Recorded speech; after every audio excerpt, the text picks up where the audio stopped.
말씀, 이 계시의 말씀을 낭독할 때에 여러분 모두가 하나님의 귀한 음성을 들으시기를 바랍니다.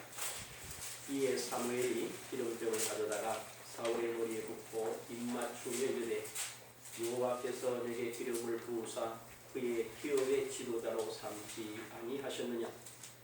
내가 오늘 나를 떠나가다가 베냐민 경계 셀아에 있는 나의 묘실 곁에서 두 사람을 만나리니 그들이 내게 이르기를 내가 찾으러 갔던 암나기들은 찾은지라 내 아버지가 암나기들의 염려는 놓았으나 너희로 말미암아 걱정하여 이르되 내 아들을 위하여 어찌하리요 하더라 할 것이요. 내가 거기서 더 나가서 다볼 상수리 나무에 이르면 거기서 하나님을 배우려고 베델로 올라가는 세 사람을 만나리니 한 사람은 염소 새끼 셋을 이끌었고 한 사람은 떡 세 덩이를 가졌고 한 사람은 포도주 한 가죽 부대를 가진 자라. 그들이 내게 문안하고 떡 두 덩이를 주겠고 너는 그의 손에서 받으리라. 그 후에 내가 하나님의 상에 이르리니 그곳에는 블레셋 사람들의 영문이 있느니라. 내가 그리로 가서 그 성으로 들어갈 때에 선지자의 무리가 산당에서부터 비파와 소고와 저와 수금을 앞세우고 예언하며 내려오는 것을 만날 것이요. 내게는 여호와의 영이 크게 임하리니 너도 그들과 함께 예언하고 변하여 새 사람이 되리라. 이 징조가 내게 임하거든 너는 기회를 따라 행하라. 하나님이 너와 함께 하시느니라. 너는 나보다 앞서 길갈로 내려가라. 내가 내게로 내려가서 번제와 화목제를 드리리니 내가 내게 가서 내게 행할 것을 가르칠 때까지 7일 동안 기다리라. 아멘. 지난 겨울 끝날 쯤에서 아침에 제가 산에 올라가서 한참 올라가는데 이렇게 얼었다 무너졌던 부분이 있어요. 그 부분을 제가 이렇게 쭉 보는데 거기 아주 한 꽃이 피었어요. 벌써 제가 그걸 이렇게 보면서 올라가다가 다시 한번 이렇게 봤어요. 주변을 둘러보니까 꽃을 필 수 있는 그런 배경이 조금도 없어요. 그런데 꽃이 피어 있더라고요. 그렇게 계속 저 산에서 가면 생각해봤어요. 저 꽃을 누가 눈여겨볼까? 그리고 저 꽃의 가치를 누가 알까? 그리고 저 꽃 스스로도 꽃이 피었지만 자기 자신에 대해서 어떤 생각을 할까? 올라가는 모습. 그런 생각을 하는데 문득 마음에 여러분 기억하시잖아요. 주님께서 제자들을 가르치면서 하는 말이 이 꽃 하나에게 아버지가 쏟은 정성이 솔로몬이 입은 모든 영광보다 뭐하다? 그래. 들풀도 먹이시고 공중나는 새를 먹이시고 길리우시는 하나님. 그 앞에 나라는 존재는 얼마나 대단한 존재냐 라는 생각. 그런데 먼저 마태복음 6장 26절에 이런 거 기억하시죠? 사람이 만일 온 천하를 그 생명을 잃으면 무엇이 자기에게 말이요? 하나님께서 나를 이 천하의 어떤 생명보다 소중히 여기십니다. 천하보다 하나님이 나를 귀히 여기십니다. 정상에 여러 가지 생각을 합니다. 올 한 해도 정말 그리스도 안에 있는 나의 가치를 깨닫고 그 가치 위에 서서 하나님의 주신 풍성함을 내 안에 담고 날마다 순간마다 승리한다 그런 생각을 갖고 내려왔어요. 그래 쭉 시간이 갔는데요. 아니 금요일날 저녁에 아침부터 은혜가 많았어요. 그래서 이제 8시에 우리 부부가 모이니까 오늘 조금 일찍 가서 기도하자 하는 마음이 좀 일찍 왔어요. 5시 조금 먼 데서 왔는데 기도하려고 뒷자리에 턱 앉는데 감동을 주세요. 뭐라고 그러시나? 내가 너를 생각하는 가치를 너는 아느냐? 예? 내가 생각하는 너의 가치를 아느냐? 가만 생각해 보세요. 폭을 좀 넓혀라. 그리고 눈을 좀 크게 떠라. 그리고 말씀을 자세히 봐라. 말하는데 쉽게 하지 말고 생각하면서 봐라. 아니 이런 말씀이 이렇게 내 영에 계속해서 있어요. 그러면서 그러시더라고요. 내가 온 천하를 너에게 맡기기로 했다. 아니 하나님 그게 말이 잘 안 되잖아요.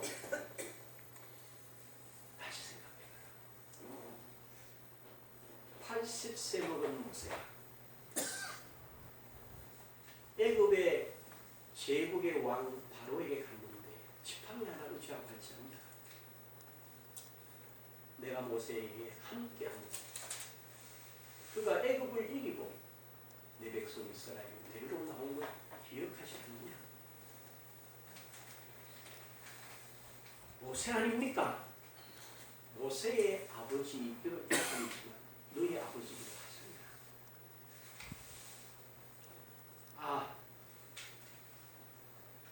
그 말씀을 이렇게 마음에 응답으로 주신 거예요. 뭐라고 표현할 길이 없어요.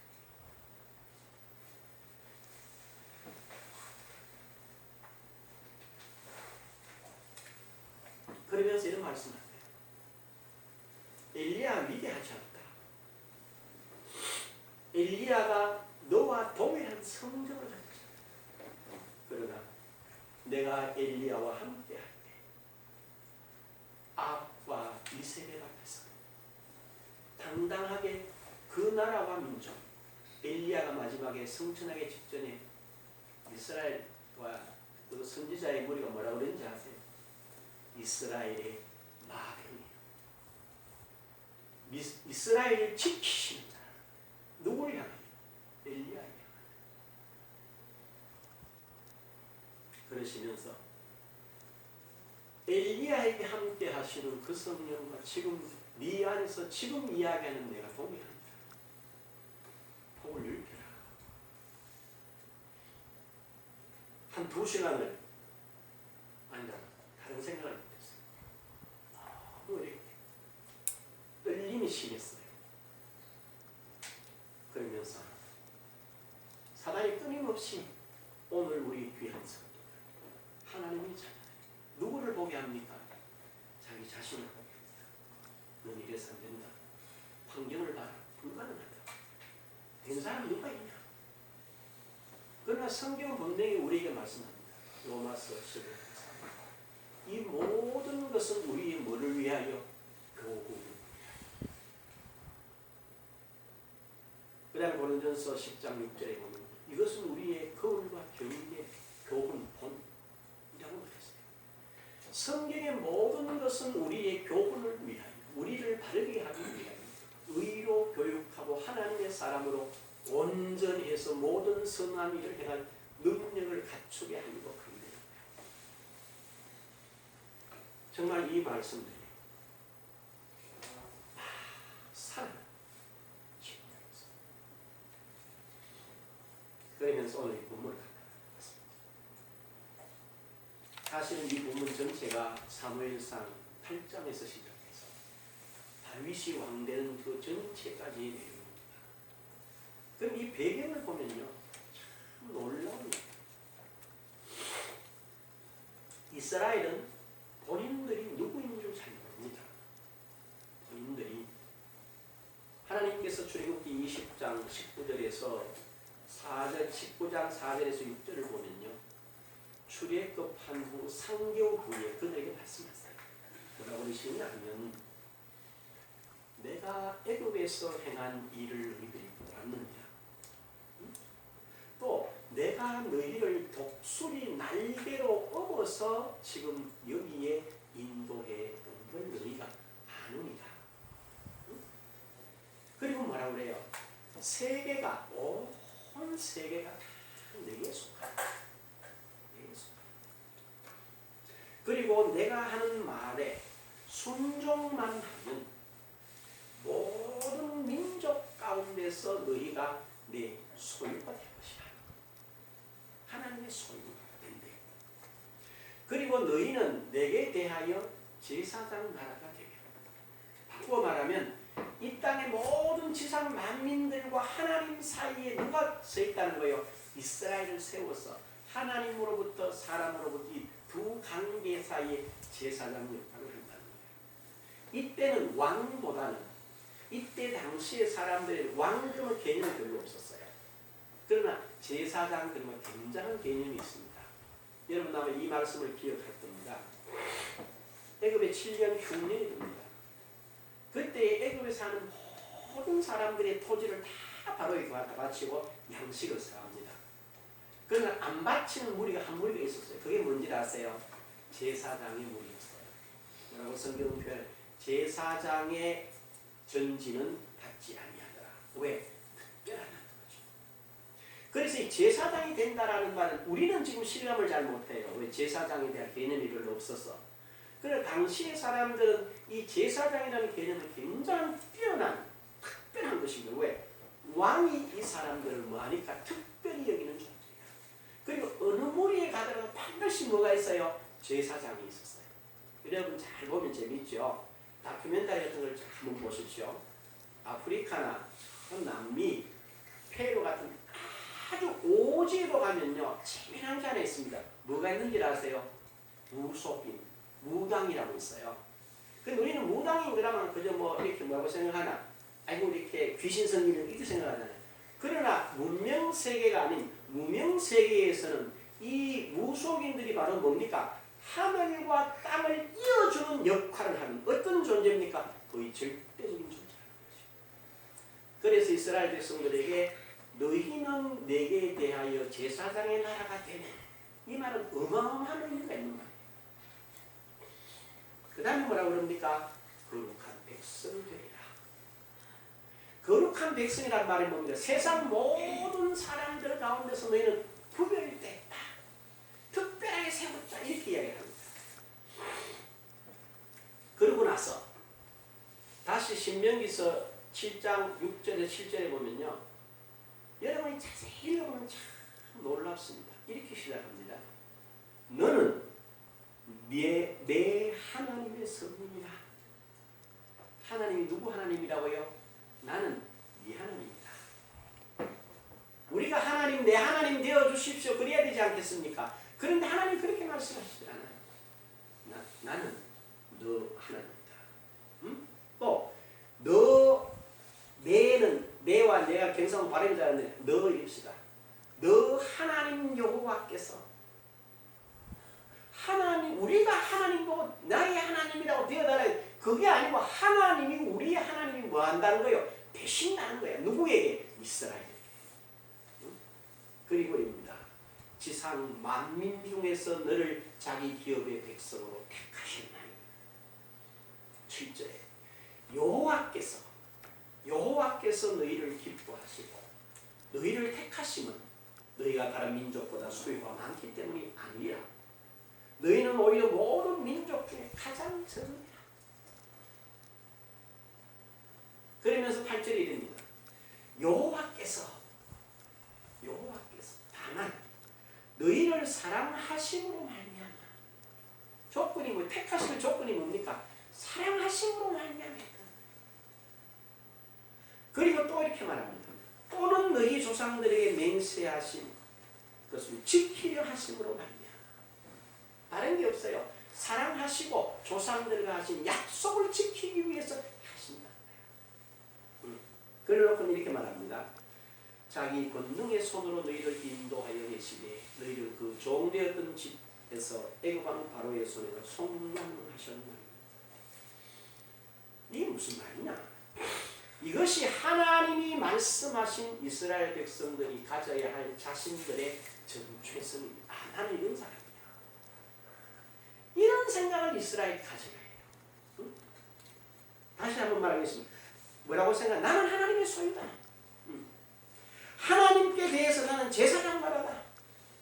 나는 거룩한 백성이다. 구별된 백성이다. 나는 선민이다. 나는 하나님의 기업이다. 이와 같은 생각을 늘 하면서 그 가운데서 이스라엘은 자기의 말과 행동을 해야 한다는 거예요. 그런데 바로 이와 같은 신분과 지위의 가치를 알지 못하니까 온 이스라엘이 사무엘에게 몰려와서, 여러분 사무엘상 8장을 한번 보십시오. 8장 5절을 보면요, 기가 찬 이야기입니다. 기가 찬 이야기입니다. 자, 또 이렇게 8장 5절을 보면요, 이걸 모르니까 이런 말을 합니다. 그에게 이르되 보소서, 당신은 늙고 당신의 아들들은 당신의 행위를 따르지 아니하니, 뭐 뒤에 잘 봐요. 모든 나라와 같이 우리에게 왕을 세워 우리를 다스리게 하소서 한지라. 이스라엘이 누굽니까? 하나님의 택하신 족속이요, 거룩한 나라요, 그의 소유된 백성이요, 제사장 아닙니까? 그런데 자기들이 어떻게 되겠대? 하나님은 그 자리에 세워놓는다는 말이 모든 나라와 같이. 자기 자신들이 하나님 백성 싫어요. 나 하나님 세워준 거, 특별한 거, 거룩한 거, 구별된 거, 선민, 소유, 제사장 싫어. 뭐가 되겠다는 거야? 세상 사람들하고 같이 돼. 같이 돼. 이게 무슨 말입니까? 가치를 모르니까 자신들이 누구요? 또 어떤 신분과 지위에 있는데 이런 말을 하느냐. 우리 그냥 성경 그냥 이렇게 있잖아요. 자세히 한번 보라고요. 도대체 이들이 어떤 위치에 있나? 어떤 신분이냐? 하나님이 어떤 지위에다가 세워놨는데 이런 말을 한다. 그리고 8장 7절 한번 보세요. 하나님 말씀하십니다. 여호와께서 사무엘에게 이르시되 백성이 내게 한 말을 다 들으라. 이는 그들이 너를 버림이 아니요 나를 버려 자기들의 왕이 되지 못하게 함이니라. 백성 스스로 하나님을 버렸다는 거야. 이런 비극. 하나님의 사람에서 어디로요? 그때 하나님이 답을 하세요. 너희들 그렇게 되면 종이 된다. 사람의 종이 된다는 거예요. 분명히 17절 한번 보십시오. 8장 17. 너희의 양떼의 10분의 1을 거두어 가리니 너희가 그의 종이 될 것이라. 누구의 종이 된다? 왕의 사람 종이 된다. 이 말이에요. 18절. 그날에 너희는 너희가 택한 왕으로 말미암아 부르짖되 그날에 여호와께서 너희에게 응답하지 아니하시리라 하니. 자, 종이 될 뿐만 아니라 그 때문에 어려워서 기도 응답 안 하신대. 그러면 뭐 하려야 되겠어요? 항복해야 되겠지. 하나님 잘못됐습니다. 용서하십시오. 이래야 되지 않겠어요? 그런데 이 사람들이 뭐라고 그랬나? 20절 보십시오. 이렇게 되어 있습니다. 우리도 다른 나라들 같이 되어 우리 하나님 백성 되는 거 싫다. 하나님 버렸다 그래도 좋다. 사람 종이 돼도 좋다. 하나님이 응답 안 하셔도 좋다. 뭐 하겠다는 거예요? 우리도 다른 나라들 같이 되어 우리 왕이 우리를 다스리며 이렇게 말합니다. 사람의 종이 되고 하나님과의 관계가 끊어져도 좋다는 거예요. 바로 이러한 배경에서 세워진 이스라엘의 초대 왕이 바로 누굽니까? 사울입니다. 하나님 인정하지 않는 사람들, 하나님과 관계 없다는 사람들, 하나님 응답하는 좋다는 사람들, 하나님이 주신 모든 축복을 필요 없다고 말하는 이런 사람들 앞에 지금 사울이 왕이 되는 자리에 있어요. 이 굉장한 자리죠. 이 어떻게 감당할 수 있는 길이 없을 거예요. 응? 그런데 여러분 9장 21절 한번 보십시오. 사울은 뜻밖에도 놀라운 사람이에요. 사무엘이 사울의 이야기를 했습니다. 그런데 한번 보십시오. 뭐라고 그러나? 사울이 대답하여 이르되 나는 이스라엘 지파의 가장 작은 지파 베냐민 사람이 아닙니까? 또 나의 가족은 베냐민 지파 모든 가족 중에 가장 미약하지 아니하니까 당신이 어찌 내게 이같이 말씀하시나이까 하니 하나님이 너희 이스라엘의 지도자로서 저는 그렇게 못합니다. 할 수가 없는 인물입니다. 라고 말합니다. 그리고 24절에 보면 있죠. 요리인이 넓적다리와 그것에 붙은 것을 가져다가 사울 앞에 놓는지라. 사무엘이 이르되 보라 이는 두었던 것이니 내 앞에 놓고 먹어라. 내가 백성을 청할 때부터 너를 위하여 이것을 두고 이 때를 기다리게 하였느니라. 최고의 자리에 세워놨어. 자 지금부터 라고 말합니다. 그런데 여기 보면요. 오늘 이거 보면 6절을 한번 보십시오. 이렇게 돼 있죠. 내게는 여호와의 영이 크게 임하리니 너도 그들과 함께 예언하고 변하여 새 사람이 되리라. 네가 이 나라의 왕이 되는데 분명히 뭐가 되어야 된다는 거예요? 변하여 새 사람이 될 때만 가능하다 라고 말씀하세요. 그리고 9절에요. 그가 사무엘에게서 떠나라고 몸을 돌이킬 때에 하나님이 새 마음을 주셨고 그날 그 징조도 다 응하니라. 자, 이와 같이 사울이 왕이 되는데요. 여기서 여러분이 아주 귀한 걸 하나 봐야 됩니다. 하나님이 이렇게 사무엘에게 말씀하시고 사울에게 구체적으로 해놓고 이 일을 어떻게 이루어 가시는가. 이게 너무 중요해요. 그래서 10장 한번 보세요. 19절에 한번 가보십시오. 거기 보면 이렇게 표현을 합니다. 17절에서 알게 되는데요. 19절부터 봅시다. 제가 읽어드리면 보시면 너희를 19절요.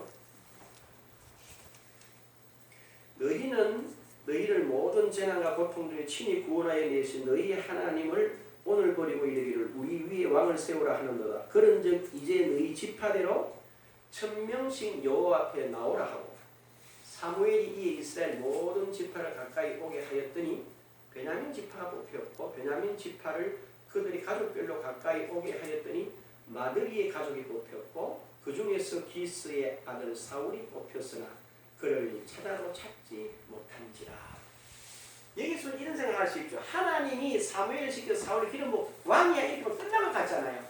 이렇게 하나님 미리 계획해 놓으시고 뭐합니까? 전체를 다 모으는 거예요. 모아서 뭐해요? 지파별로 1000명씩 불러놓거든. 제비를 뽑는 거예요. 이건 뭘 말합니까? 하나님이 바로 뭐요? 모든 일을 임의로 하지 않으신다는 거예요. 뭘 사용한다는 거예요? 하나님이 여기서 제비를 뽑는다라고 하는 뭘 설명하느냐면요. 공의, 공평, 정의 그리고 사람을 존중하는 최고의 존중을 보여주고 있어요. 하나님이 위에서 야 사울 시켜는 끝날 것 같잖아. 우리 생각 그건 재성이에요. 하나님은 그렇게 일하지 않으세요. 다 모아라. 그리고 뭐해라? 공평하게 제비를 한번 뽑아봐라. 뽑았습니다. 지파별로. 뽑았는데 누가? 베냐민이 뽑혔어요. 그 다음에 베냐민 지파 중에 뽑았더니 마드리 집안이 뽑혔어요. 마드리 집안을 불러냈더니 기스가 뽑혔어요. 기스의 아들 너한테 뽑았더니 누가? 사울이 뽑혔어요. 이건 뭘 말해요? 하나님이 어떻게 일을 진행하는가를 잘 보여주시는 겁니다. 그래서 앞으로 여러분이나 제가 내 말이 서로 옳을지라도 잘 생각해야 돼요. 내 생각이 옳다 싶어도 잘 생각해요. 상대를. 그러면 거기에 뭐요? 하나님의 계획, 하나님의 뜻이 있음을 볼 수 있어요. 그런데요, 이렇게 해서 사울이 뽑혔어요. 그런데 어떻게 하나? 10장 22절 보면요, 이렇게 되어 있죠. 그러므로 그들이 또 여호와께 묻되 그 사람이 여기 왔나이까? 여호와께서 대답하시되 그가 진보 다리들 사이에 숨었느니라 하셨더라. 그들이 달려가서 거기서 그를 데려오매 그가 백성 중에 있으니 다른 사람보다 어깨 위만큼 컸더라. 사무엘이 모든 백성에게 이르되 너희는 여호와께서 택하신 자를 보느냐? 모든 백성 중에 짝할 리가 없느니라 하니 모든 백성이 왕의 만세를 외쳐 부르니라. 이렇게 해서 왕이 됩니다. 여기서 보면 이 사울이라는 인물은요 얼마나 겸손한지 그리고 자기 자신은 왕이 될 수 없다는 확실한 사실을 이야기합니다. 그런데 참 재미난 건 이런 거예요. 이로부터 왕이 된 사울이 2년이 지난 후부터는 사울이 달라집니다. 분명히 나는 왕이 될 자격이 없습니다. 우리 가문이 그렇습니다. 우리 집안이 그렇습니다. 저는 안 됩니다. 강제로 잡혀다시피 와서 왕이 된 사람이에요. 2년이 지납니다. 어떤 일이 생기느냐. 블레셋 사람들이 전쟁을 하고 쫙 모여옵니다. 그런데 사무엘이 내가 이래만에 가겠습니다 했는데 이래가 해가 넘어가는데도 사무엘이 안 온다고 생각해. 답답해서 조급해서 뭘 해요? 안 되겠다. 못 기다리겠다. 제물 가져오더라. 내가 하나님께 제사했다고 제사를 막 마치는데 누가 들어와요? 사무엘이 들어옵니다. 아니 왕이 무슨 짓입니까? 때에 사울이 그럽니다. 당신 오시지 않고 백성에게서 떠나가므로 내가 조국을 했어. 이런 생각해 봐야 됩니다. 하나님이 너를 세우기 때문에 절대로 패하지 않을 것이다 라고 하는 분명한 약속이 있어요. 그러면 천만인이 다 자기를 떠나가더라도 누구를 의지해야 될까? 하나님만 의지해야 돼요. 그런데 한 2년 정도 지나니까 사람들이 떠나가니까 그만 조급하고 두려운 거라. 그래서 뭘 하는 거예요? 망령된 일을 하는 거예요. 이 첫 번째 실수. 그래서 분명히 사무엘이 경고합니다. 왕이 이렇게 하면 왕의 나라가 길지 못합니다. 그리고 또 얼마 지나서 블레셋이 다시 쳐들어옵니다. 그때 누가 나가느냐 하면 아들인 요나단이 나갔어요. 그 전쟁에서 이기게 됩니다. 그런데 어떻게 이기느냐? 칼 한 자루 들고 오늘 전쟁을 하는데 하나님이 막 땅을 잡았다가 지진을 일으켜가지고 자기들끼리 막 치고받고 적군 죽게 합니다. 그걸 누가 보느냐? 사울이 이렇게 보니 어찌 된 일이냐? 그랬더니 어떤 사람들이 당신의 아들 요나단이 그렇게 하는 것 같습니다. 그러면서 그럽니다. 아비아다를 불러라. 제사장을 불러서 하나님께 물어봐라. 물어봤어야 돼요. 그런데 상황이 막 급진전되니까 됐다 물러가라. 가자. 가는 거예요. 가서 전쟁을 합니다. 전쟁을 하는 어떤 결과가 오느냐면요. 반쪽 전쟁밖에 못해요. 왜? 아침부터 백성들이 전쟁을 하는데 배가 고팠어요. 하루 종일 하니까. 이 사울왕이 뭐라 그러냐. 누구든지 만일에 꿀이라도 물 한 모금이라도 마시는 사람이 있어 그는 저주를 받는다고 선포를 하니까 군인들이 아무도 그 짓을 못하는 거예요. 왜 그런 일이 있었냐?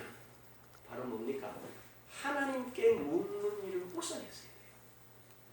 그런데 마음이 급하다고 하나님은 어디로? 뒤로 밀어버립니다. 그러면 자기 혼자 나가서 자기 임의로 결정해서 반쪽 승리만을 취할 수밖에 없어요. 그리고 결정적인 게 뭡니까? 아말렉과의 전쟁입니다. 여러분 이걸 기억하셔야 돼요. 하나님은 반드시 기억하십니다. 뭐에? 아말렉의 죄를 기억하십니다. 이스라엘 백성들에게 핵고장을 기억한대. 그래서 사울 왕이 말합니다. 너 가서 아말렉에서는 아이로부터 남녀에게까지 기신하면 다 죽여라. 짐승까지 싹 집내서 다시는 있게 하지 말라고.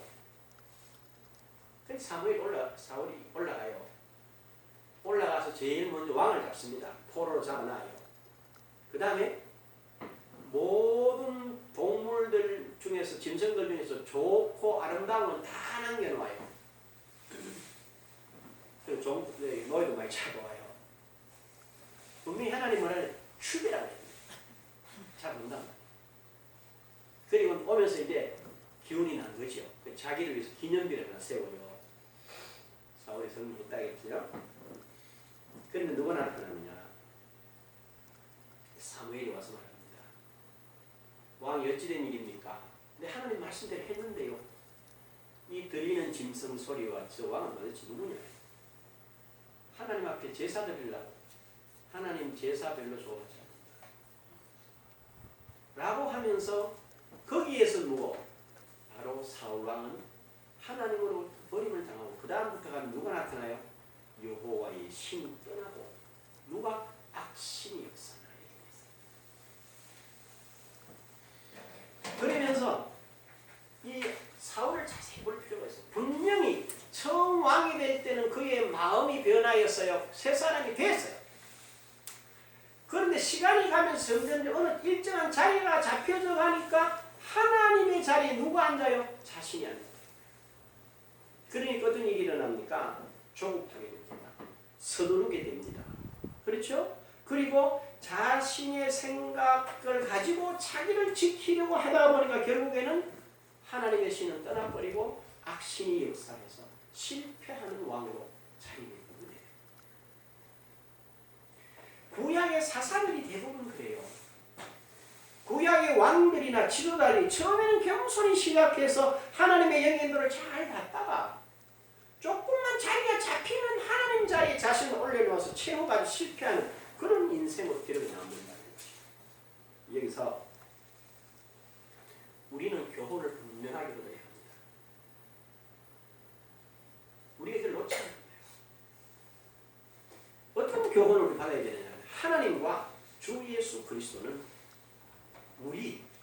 여러분 자신을 보고 어떤 신분과 지위를 주느냐를 생각해요. 우리 보고 뭐라고 했나? 하나님이 나보고 뭐라고 했어요? 그리고 예수 그리스도께서 도대체 나보고 오늘 나와 여러분을 보고 뭐라고 했는지 그 부분을 명확하게 생각하고 그 위에 서야 돼요. 이스라엘처럼 막 그 필요 없다가 되는 대로 살기 이러면 큰일 나는 거예요. 우리 보고 뭐라고 그랬어요? 에베소 1장 22절에 그러죠. 뭐라고 그럽니까? 또 만물을 그 발 아래 복종시키시고 그를 만물 위에 교회의 머리로 삼으셨는데 교회는 그의 몸이니 만물 안에서 만물을 충만케 하시는 자이보다 충만하니라. 그러면 교회는 오늘 그 교회는 예배하는 공동체가 아닌 불러냄을 받은 거룩한 백성으로 택함 입은 자들을 가리켜서 교회라고 했단 말이에요. 그러면 바로 뭡니까? 교회의 머리가 된다. 내 머리가 누구라는 거죠? 예수 그리스도가 나의 머리라는 거예요. 이 부분을 여러분이 놓치시면 안 돼요. 그리고 골로새 2장 9절에 그럽니다. 그 안에는 신성의 모든 충만이 육체로 가시고 너희도 그 안에서 충만하여졌으니 그는 모든 통치자와 권세의 무엇이라? 무엇이라. 저와 여러분은 언제 어느 곳에 어떤 모양으로 쓸지라도 항상 내가 그리스도와 한 몸이 되어 있고 그의 모든 충만이 내 안에 있다는 사실을 놓치시면 절대로 안 돼요. 그리고 그 위에 누구를 세워야 돼? 내 자신을 세워야 합니다. 내가 세상적으로 볼 때 그 지위가 어디 있느냐? 그건 안 중요합니다. 안 중요, 전혀 안 중요합니다. 내가 무엇을 가졌느냐? 그것도 절대로 안 중요합니다. 내가 누구인지를 아느냐가 중요합니다. 내가 누구인지를 아느냐. 이 이야기 여러분 기억을 하실 겁니다. 우리 지난 주간 한 세 주 정도 했는데요. 열왕기하서 5장 1절에 보면요. 이런 표현이 있습니다. 아람 나라 군대장과 나만은 종귀한 자라. 하나님께서 전에 그를 들어 큰 구원을 이루셨는데 근데 그럼 뭐라 하냐? 그런데 그 사람은 나병한 자래. 몸이 썩는 나병이 걸려서 불치병이 죽어간다는 거예요. 그런데 누가? 전에 이 사람들이 나가서 이스라엘에서 잡아온 작은 소녀 하나가 아람 나만의 부인을 섬긴 이 소녀가 뭐라고 그러나? 우리 주인이 만일에 어디에 사마리아의 선지자 앞에 있다면 나을 텐데요 라고 말합니다. 다른 말 안 했어요. 그 아이는 뭡니까? 포로로 잡혀 강제로 그렇게 납치돼가지고 와가지고 지금 나만 장군의 부인의 종노릇을 하고 있으니까 우리 말로 원수 중에 상원수인데 잘 된다고 박수를 해야 되지 않겠어요? 근데 이 아이가 그럽니다. 주인께서 사마리아 선지자 앞에 있으면 나중에 나을 텐데. 그 아이의 신분이 어때요? 가장 미친 아무도 돌보지 않아요. 누구도 인정받을 수 있는 그런 이치가 아니에요. 그런데 그 아이를 통해서 나만이 고침을 하고 전 아람 나라가 구원받는 역사가 있다는 겁니다. 뭐를 아느냐? 내가 알고 어디에 서 있느냐는 절대로 중요합니다. 이게 바로 저와 여러분이 내 가치를 알고 그 가치 가운데 서야 됩니다. 그 다음에 그게 바로 주님과 내가 하나라고 하는 이 정체성을 가지고 서 있으면 어디서든 이게 보인다는 거예요. 그 다음 주님 뭐라고 그러셨어요?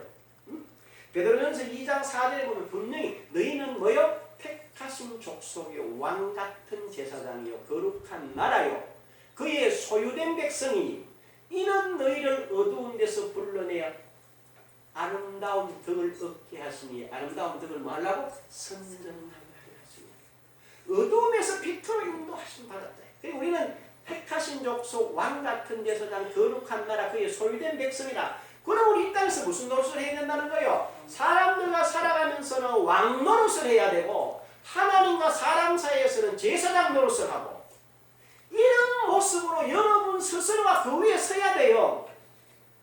오늘 이스라엘이 그 자리를 포기하고 세상을 구하는 것처럼 우리가 이 음성, 이 내용을 놓쳐버리면 우리 똑같은 이치를 할 수밖에 없다는 거예요.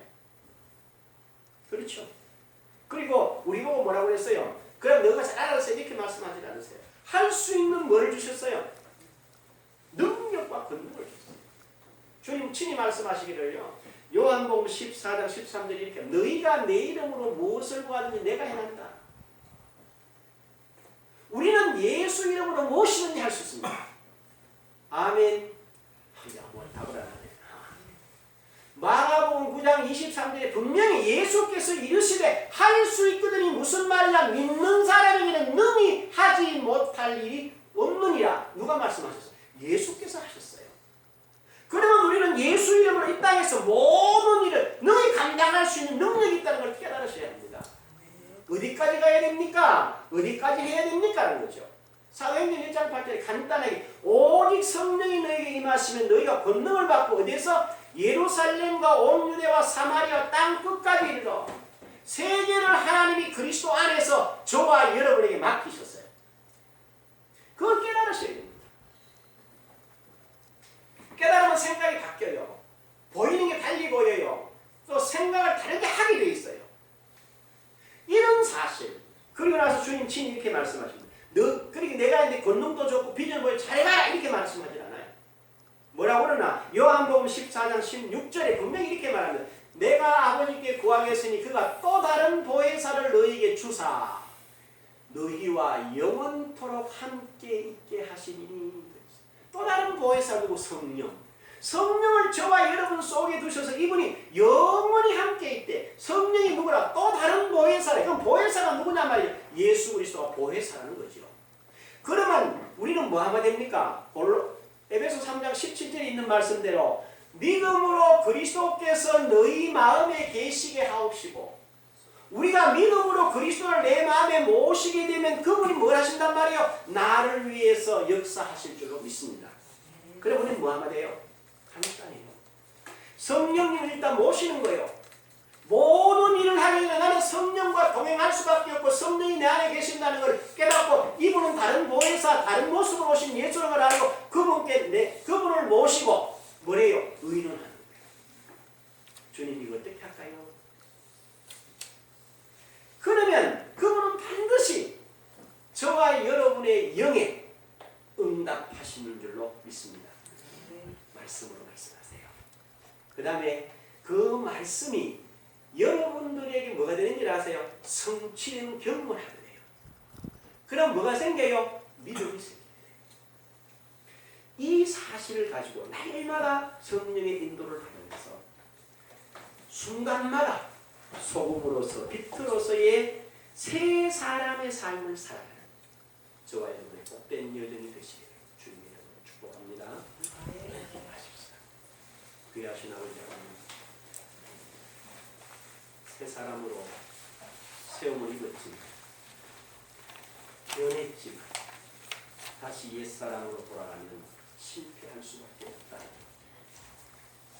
오늘 우리도 이 말씀을 교훈 삼아서 다시 한번 그리스도 예수 안에서 내 자신을 거듭난 새 피조물이 무엇을 어떻게 가지고 있는지를 깨달아서 범사에 순간마다 승리를 누리는 복된 저들이 되게 하옵소서.